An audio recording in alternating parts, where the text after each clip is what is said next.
العالمین والعاقبۃ للمتقین والصلاة والسلام علی اشرف الانبیاء وسید المرسلین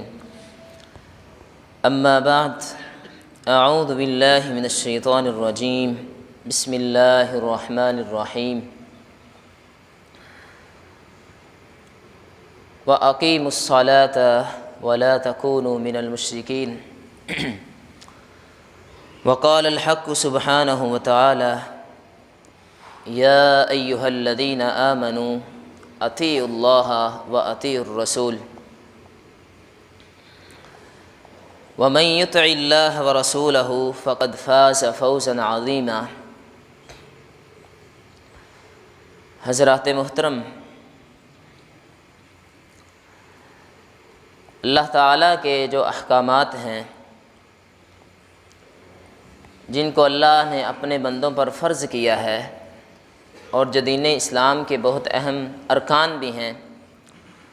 ان میں سے ایک رکن جو ہے نماز کا رکن ہے۔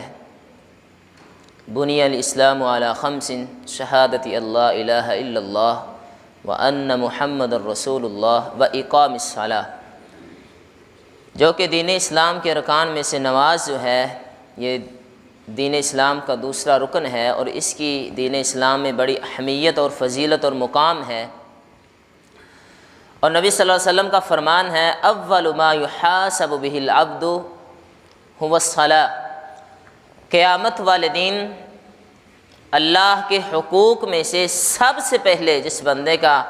حساب کیا جائے گا جس چیز کے بارے وہ نماز ہے۔ قیامت کے دن جب اللہ نے حساب و کتاب لینا ہے تو سب سے پہلے اللہ نے جس چیز کے بارے میں پوچھنا ہے وہ نماز ہے، اور یہ دین اسلام کا بہت اہم رکن ہے، اور یہ مومن کی پہچان اور معراج ہے۔ تو اس میں اگر کسی چیز کی کمی کوتاہی ہوئی تو یقیناً وہ ہمارے لیے جو ہم نیکی کرتے ہیں اس میں کمی کا سبب بنے گی۔ تو چند ایسے کام، چند ایسے امور جو نماز کے حوالے سے ناپسندیدہ ہیں، جن سے نبی صلی اللہ علیہ وسلم نے منع کیا ہے، وہ چند ایسے کام جو ہم نماز میں بھول چوک کے کر لیتے ہیں، جن سے نبی صلی اللہ علیہ وسلم نے بڑی سختی سے منع کیا ہے، ان کو آپ کے سامنے بیان کرنا چاہتا ہوں۔ سب سے پہلے نماز میں ہم جو غلطی کرتے ہیں وہ یہ ہے کہ بعض ساتھیوں کو دیکھا گیا ہے کہ وہ نماز جب شروع کرتے ہیں قیام میں کھڑے ہوں تو نظروں کے ادھر ادھر پھیرتے رہتے ہیں یا اپنے سر کو حرکت دیتے ہیں دائیں بائیں۔ تو رسول اللہ صلی اللہ علیہ وسلم کا فرمان ہے ہوا اختلاس یختلسہ الشیطان من صلاۃ العبد، جو بندہ نماز میں ادھر ادھر جھانکتا ہے یہ شیطان کا ایک شکنجہ ہوتا ہے، یہ شیطان ایک جال ڈالتا ہے نماز کے اندر، یعنی کہ بندے کو وسوسہ ڈالتا ہے اور اس کو دھیان ادھر ادھر پھیرنے کے لیے یہ شیطان کا ایک حملہ ہوتا ہے۔ اس سے بندے کو احتیاط کرنی چاہیے، یعنی کہ نماز میں ادھر ادھر جھانکنا یہ شیطانی عمل ہے، یہ شیطان کا عمل ہے، اس لیے نماز میں ادھر ادھر نہیں جھانکنا چاہیے۔ اور دوسرے نمبر پر کچھ ساتھیوں کو دیکھا ہے کہ وہ آسمان کی طرف یعنی کہ اوپر کو نظریں اٹھا لیتے ہیں، تو اس کے بارے میں نبی صلی اللہ علیہ وسلم کا فرمان ہے ما بال اقوام يرفعون ابصارهم الى السماء في صلاتهم لينتهين عن ذلك او لتخطفن ابصارهم، کہ جو لوگ نماز میں اپنی نظریں آسمان کی طرف اٹھاتے ہیں وہ اس کام سے رک جائیں یا پھر ان کی نگاہیں اچک لی جائیں گی۔ بڑی سخت وعید ہے۔ نبی صلی اللہ علیہ وسلم نے فرمایا جو لوگ اپنی نمازوں میں اپنی نظروں کو بلند کرنے والے ہیں، وہ آسمان کی طرف اٹھانے والے ہیں، وہ لوگ ضرور بضرور اس کام سے باز آ جائیں، ورنہ کہیں ایسا نہ ہو کہ اللہ ان کی نظروں کو اچک لے، ان کی نظروں کو اللہ ختم کر دے، ان کی روشنی کو اللہ لے جائے، یہ مراد ہے اس سے۔ اور اسی طرح تیسرے نمبر پر پہلو پہ ہاتھ رکھنا، یعنی کہ نماز کی حالت میں بندہ اس طرح سے بیٹھ جائے تو اس سے بھی کھڑا ہو جائے، تو اس سے نبی صلی اللہ علیہ وسلم نے منع کیا ہے۔ حضرت ابو ہریرہ رضی اللہ تعالیٰ عنہ سے مروی ہے کہ رسول اللہ صلی اللہ علیہ وسلم نے نماز کی حالت میں پہلوؤں پر ہاتھ رکھنے سے منع فرمایا ہے، یعنی کہ بندے کو جب کھڑا ہو تو پورے اطمینان اور وقار کے ساتھ اس بات کو ذہن میں رکھے کہ میں کس ذات کے سامنے کھڑا ہوں۔ اور یہ عبادت کا حسن بھی ہے، ان تعبد اللہ کأنک تراہ فإن لم تکن تراہ فإنہ یراک۔ بندہ نماز پڑھے تو ایسے پڑھے گویا کہ میری یہ زندگی کی آخری نماز ہے، نہ جانے اس کے بعد مجھے اللہ کے سامنے کھڑا ہونے کا موقع ملتا ہے یا نہیں، اور اس طرح سے نماز ادا کرے کہ گویا کہ میں اللہ کو دیکھ رہا ہوں۔ بعض بندوں کو دیکھیں نا، اگر اسے پتہ چل جائے نا یہ میں کوئی کام کر رہا ہوں، کوئی مزدور لے لیں، اگر اس کا مالک دیکھ رہا ہو تو بڑے اچھے سے اطمینان سے تسلی سے کام کرتا ہے کہ کہیں کوئی اس میں کمی کوتاہی نہ رہ جائے اور میرا مالک مجھے ڈانٹ نہ دے اس پر۔ ایسا ہوتا ہے کہ نہیں؟ اور اسی طرح عبادت کا حسن اور کمال یہ ہے کہ بندہ ساری کائنات کا جو مالک اور خالق ہے یہ دل میں تصور رکھے کہ گویا کہ میں اللہ کو دیکھ رہا ہوں۔ اگر میں اللہ کو نہیں دیکھ رہا تو اللہ تو مجھے دیکھ رہا ہے کہ میں کس طرح سے اس کے سامنے کھڑا ہوں، کتنے ادب و وقار اور اطمینان اور سکون سے کھڑا ہوں۔ اور اسی طرح چوتھے نمبر پر لٹکے ہوئے بالوں یا آستین یا کپڑوں کو سمیٹنا اور درست کرنا، کیونکہ رسول اللہ صلی اللہ علیہ وسلم نے فرمایا امرت ان اسجد علی سبعۃ اعظم ولا اکف ثوبا ولا شعرا، مجھے 7 ہڈیوں پر سجدہ کرنے کا حکم دیا گیا ہے، اور یہ کہ میں کپڑے یا بالوں کو نہ سمیٹوں نماز کی حالت میں۔ اب دیکھیں نا، کوئی ساتھی بڑے اچھے کپڑے پہن کے آ جائیں تو وہ ان کا ساری نماز میں جو دھیان ہے وہ اپنے کپڑوں کی طرف ہوتا ہے، کہیں اس میں بال نہ پڑ جائیں۔ اور کچھ ساتھی وہ اپنے بالوں کو سمیٹتے رہتے ہیں، رکوع میں ہوں یا سجدے میں ہوں یا قیام میں ہوں تو اس بات کا خیال نہیں کرتے، یہ ایک عادت بنی ہوئی ہے، تو اس سے نبی صلی اللہ علیہ وسلم نے منع کیا ہے، اس سے ہمیں رک جانا چاہیے، اور اس سے ثواب میں کمی ہوتی ہے، اور یہ نبی صلی اللہ علیہ وسلم کی سنت کے خلاف ہے۔ جب ہم اللہ کے سامنے کھڑے ہوں علیکم السکینۃ والوقار، تو اس کا ایک حسن اور وقار اور اطمینان ہونا چاہیے کہ ہم اللہ کے سامنے کھڑے ہیں۔ اور اسی طرح رسول اللہ صلی اللہ علیہ وسلم نے اس بات سے بھی منع کیا ہے انگلیوں کو ایک دوسرے میں داخل کرنا۔ بعض ساتھیوں کو دیکھا کہ وہ پٹاخے نکالتے رہتے ہیں نماز کی حالت میں، اور یا انگلیوں کو ایک دوسرے میں تشبیک دینا، اس سے بھی نبی صلی اللہ علیہ وسلم نے منع کیا ہے۔ اور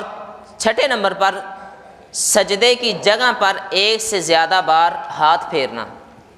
رسول اللہ صلی اللہ علیہ وسلم کے زمانے میں، کیونکہ آج تو اللہ تعالیٰ نے ہمیں بڑی نعمتوں سے نوازا ہے، تو جو جگہ ہوتی تھی وہ کچی ہوتی تھی، اور صحابہ کرام جب گرمی کی شدت ہوتی تھی تو کینکریاں سامنے رکھتے تھے، اپنے ہاتھ میں کینکریاں رکھتے تھے، گرمی کی شدت کی وجہ سے جب سجدہ کرتے تو وہ سامنے رکھتے تھے، ان پر سجدہ کرتے تھے۔ تو نبی صلی اللہ علیہ وسلم نے جب یعنی کہ ہم نماز پڑھیں سامنے کوئی چیز آ جائے تو صرف ایک دفعہ ہاتھ پھیر سکتے ہیں، یعنی کہ بار بار ہم وہاں پہ صفائی کرتے رہیں، اس بات سے بھی نبی صلی اللہ علیہ وسلم نے منع کیا ہے، اس فعل سے۔ اور اسی طرح کوئی ایسا بے فائدہ کام جو نماز کے خشوع میں خلل کا باعث بنے، مثلا لباس یا داڑھی کے بالوں کو ہاتھ لگاتے رہنا،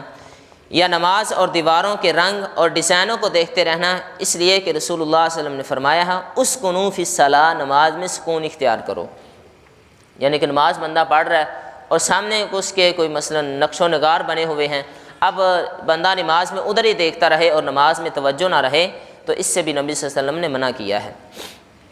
اور اسی طرح 8ویں نمبر پر رکوع یا سجدے میں تلاوت کرنا، یعنی کہ جب بندہ سجدے کی حالت میں ہو، نماز پڑھ رہا ہے یا رکوع کر رہا ہو تو اس میں قرآن کی قرأت نہیں کر سکتے، اس سے نبی صلی اللہ علیہ وسلم نے منع کیا ہے۔ یعنی کہ رکوع کی حالت میں ہم جو دعا پڑھتے ہیں سبحان ربی العظیم یا سبحانک اللہم ربنا وبحمدک اللہم اغفر لی، سبوح قدوس رب الملائکۃ والروح، سبحان ذی الجبروت والملکوت والکبریاء والعظمہ، جو مسنون دعائیں ہیں ان دعاؤں کا اہتمام کیا جائے گا۔ رکوع اور سجدے کی حالت میں قرآن کی تلاوت کرنے سے نبی صلی اللہ علیہ وسلم نے منع کیا ہے۔ اور اسی طرح جب انسان کے سامنے کھانا آ جائے یا اس کو حاجت ہو تو پہلے کھانا کھائے، یعنی کہ بھوک کی اتنی شدت ہے اگر بندہ نماز پڑھتا ہے تو اس کا دھیان کھانے کی طرف ہی رہے، تو پھر یہ حکم ہے اگر آپ کو زیادہ بھوک نہیں تو پھر پہلے نماز پڑھیں۔ اگر نماز کا ٹائم ہے، آپ کو بہت زیادہ شدت کی بھوک ہے تو پھر اگر سامنے کھانا لگ جائے اور نماز کا ٹائم ہو گیا ہے تو پھر آپ پہلے کھانا کھا لیں، پھر اطمینان سے نماز پڑھ لیں۔ اور اگر بھوک کی شدت زیادہ نہیں ہے تو پہلے نماز پڑھیں اور اس کے بعد کھانا کھائیں۔ اور اسی طرح اگر آپ کو قضائے حاجت ہے تو اس کو پہلے پورا کریں، اس کے بعد نماز کا اہتمام کریں۔ نبی صلی اللہ علیہ وسلم کا فرمان ہے لا صلاۃ بحضرۃ الطعام ولا هو يدافعه الاخبثان، کھانے کی موجودگی میں